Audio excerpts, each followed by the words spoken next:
আচ্ছা, আমরা কে? আমাদের পরিচয় কি? আমরা কোথা থেকে এলাম? চিন্তা করেন কি আপনি এগুলো নিয়ে?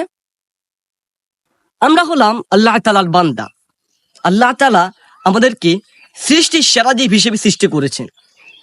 এই আমাদের দেহ আমরা নই, আমাদের ভিতরে একটা আত্মা আছে। সেটাই হচ্ছে আমরা। সেটাই হচ্ছে আমি। আমার মূল আমি হচ্ছে আমার আত্মা। এই আত্মার খাঁচা হিসাবে এই দেহটাকে ব্যবহার করা হয়েছে।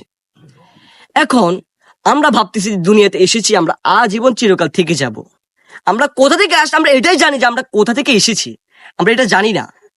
তবে আমাদের কত অহংকার, মানে কত দেমাগ আমাদের ভাই, আমি কি বলবো, মুখে বলিয়ে বুঝতে পারবো না। তো ভাই একটু চিন্তা করবেন, আমরা কোথা থেকে এসেছি, আমরা আবার কোথায় যাব, আমাদের গন্তব্য কই? জিনিসগুলো একটু চিন্তা করবেন, আমাদের গন্তব্য কোথায় ভাই? আমাদের গন্তব্য কোথায়?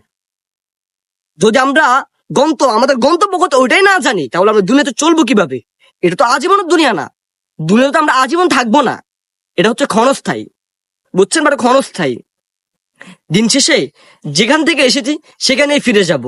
এর মাঝখানে যা হবে তা হবে শুধু একই নিজের ধোকা, নফসের ধোকা, নিজের ঘাবলামি, বুঝছেন ভাই? এর মাঝখানে যা থাকবে তা হচ্ছে নিজের ঘাবলামি এবং কি শয়তানের ধোকা। তাই চিন্তা করুন, আমাদের মূল উদ্দেশ্য কি? কোথা থেকে এলাম আমরা, কোথায় ফিরে যাব আমরা? চিন্তা করুন একটু গভীরভাবে।